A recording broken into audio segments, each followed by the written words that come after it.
Đam sam prandu hạc dinh trọc chỉ đi nè tô tầm rùm smut nào đám cổ ngoài tròn ngoài tắt tròn par. Đam sam prandu hạc dinh trọc nè tô. Đam sam chinh ngó clang ngân mô kê nào ang ổ prandu tam chinh nào ang.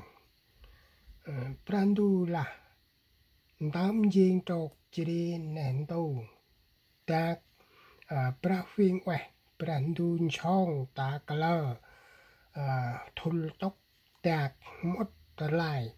prandu là ang ke nào ang ro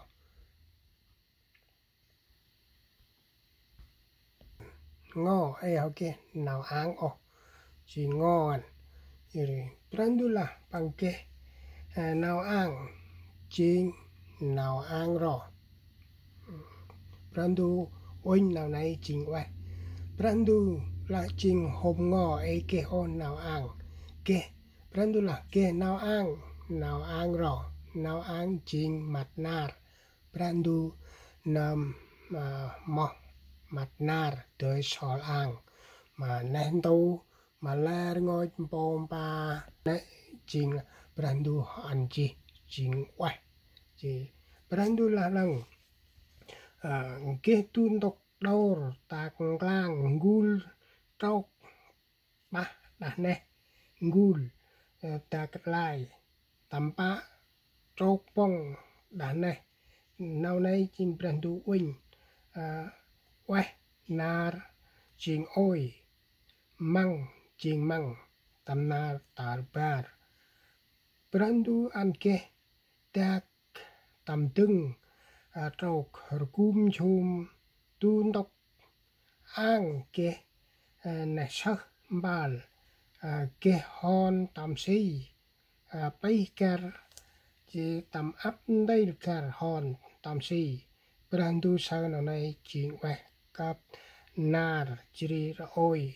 mang chỉ tam mang nar tal pai prandu an ke lại pan tay là lại tay nào ang chính mặt nar cú tâm là trâu cây mà tâm pa mặt nar là khay chính manh sol ang tâm măng nar khay cáp ke nào bên ang ta nan tu nào ang tâm nar nào ngô tâm măng khay nào chế uỳnh prandu là tâm nar prao cướp rắc dinh con puni đồng mò bằng Adam tới chế uỳnh nè đâu si klem pom pa sim oi proi klung prandu e ho dinh o pur bằng đã uỳnh đã mò lên đơn nè tô tạc chừng tạc ấp đầy play ấp đầy cao ấp đầy si yuri prandu dinh bar ở tam si ri chiri si kro tam tat prandu chin tam nào ri nên đâu chin tộc kro mà nên đâu chin tộc hải cụ ri là yuri prandu nành play nào ri nào khét tam si nào ri nào khét cướp anh chi tộc cướp là nành cướp là dinh năng mà bur sóc tạ bư nuôi ham Adam này kẻ mà nhir đã pur mọc bằng ewa chinh tu hay pur prandu sóc ta bự câu kẻ kẻ tầm u sai khăn bằng kẻ nào chắc win lẽ bom pa sim oi proi klung ta nên đôi chinh prandu hòn đầm mà Adam ewa kalai nó yuri hay sơ tầm nào bằng chỉ ngay tầm đôi chút nào đam kế tu nar en chỉ brahmik chỉ để hành đơm mà Adam ewa berhe kan bang top del mà ur bang tầm bản này brahmik là anh ai xa plai mi là pu đây bằng là cướp môi đôi sáu plai này prandu họ bồi hen môi cái o anh ai xa môi cái khét o plai là ai xa ai bờ quay lên mà quanh bra nam tắt khăn băng xa khăn băng chính yêu bấm hết chỉ đỡ mà xài bằng ít xa tập đèn nãy chỉ anh nào tay làm làm hết đơm đó là khăn bằng sao chi làm hết đơm khăn bằng bằng win chắc chắn khăn bằng là tạ xa bài nằm hôm quẹo rồi đi brand du chim ăn hà sĩ mà ao nâu hay khăn bằng chum rồi đi brand du tập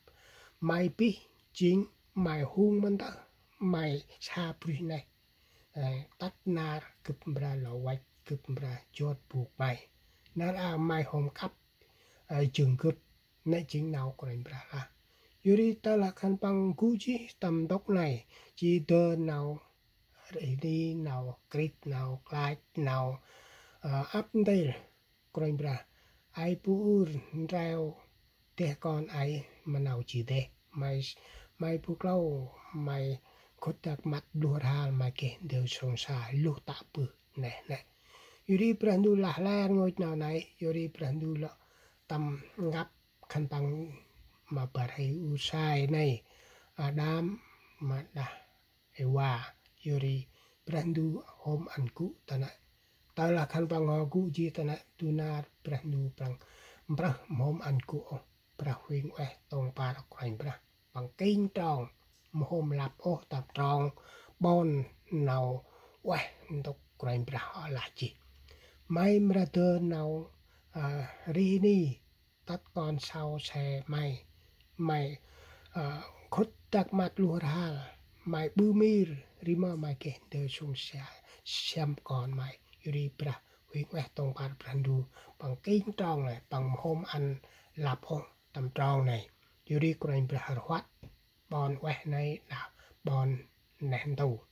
yuri sam là brandu ăn tút quẹt ngân yor khăn bằng lao nào quay brandu họ poin tam chi biết là pramik này hành đơm và tầm đàng này yori bự mông này tập nào tay pramik đơm tắt mà hay là hôm nào pramik đơm để tắt con tắt sau yor là play nào mic này họ krep chi tầm pú reo để mà con bằng cái in đó là cái in này bằng ở đây nào tầm lo tầm trái lo kia chi yor bằng tầm lo bằng bài này yor bự mông này pramik mỗi hui mà nào tay này chính tắt bằng kia bật ở còn yuri brandu họ sao gì nào tay này đồ này pin nào yêu make nào tầm tre nào update nào sim oi nào project nào tầm cặp tầm pian yor lu tạ bự cái này yuri nó là brandu họ lạc đằng khăn mai họ đơn gì nào tay này yuri nào cực ra đằng mà lên đâu mà ta lên thì tầm con sau khăn mai họ pick it up gì nào tay làm nên đâu hôm tông bờ brandu yuri brandu là mà nội này tầm lúc cái nào tầm pan cực plak cái khăn bằng tầm piên yo brandu là mày hơn đỡ tập buộc mai chín đỡ tập buộc chín tập ba hay khăn bằng cái này nhờ mình đỡ mộ bèn ba ba nhờ mà biệp yuri brandu sọc tơn mà biệp chịu vậy yuri brandu cái lại nào đấy yuri bằng hạt la bon quẹ đã bon hít là chín này đâu hay sao từ bu nào ngô từ bu nào ăn yuri ta là làm mình nào này chín bằng học kích chi này đâu bên nào đây yuri brandu gra nào normal này đâu này yuri nó là tầm lúc năm đặc buộc tàu ngoài nãy chín hay sao nào đây ta là có đánh bạc bằng họ sao chi nào đây con bự đam bằng diện trộp này đâu mà sao brandu gra mà ta lôi chi nào brandu gra mà sao đằng nào tay pin ác lên đằng bằng trên này đâu gì bằng dao sắc chắn bằng cú đel mà còn punis sampai chít năm bằng tên nào khét tất bằng khét ta chỉ cần bằng là cứ ai rõ nào tay bước cái này tất mà là yuri kan mai cho hom mà brandu Yesus Christ còn brandu cũ tên là đầu nara cứ phải xét tầm mòn brandu gra mà khăn mày nào tâm là tâm tre nào bin tắt nào áp đây kia nên tôi nát am bra kia sao chi rồi khăn mày cũ nhang tầm nào bu sớm nôm bu cứ phải lao chi cứ tên nào rini cứ tên nào bu sớm cứ tên mà áp đây nôm bu cứ lẽ khăn mày tên nào rini chỉ pu nam yốt chú nắp tầm nào bằng trọc chỉ chỉ nghe làm bằng bra tên kia nào đi nay chỉ nào brandu Yesus Christ pra phim quê bằng ton gà mà hay là đã cướp ra lọp lầu vạch mà khăn mày sóc khăn mày cũ đèn mà cướp cũ đèn mà khăn mày nó cướp cũ khăn mày cũ lẽ nào Yesu ton rồi đi nó đã nào tay hay sao bước bước tam plai và pra mấy đơm chỉ tôm tóc nào tay hay tên là rồi đi Yesu bằng tên bằng khét ta chỉ ta phải càng yêu nào tay hay là quẹt brandu tầm nào brandu bằng ngay bữa mà học lọ đó là Giêsu Christ bằng khách tâu chỉ tầm càng bằng đạp bọn quẹt chỉ đạp bọn nền đầu bằng như trời tầm ăn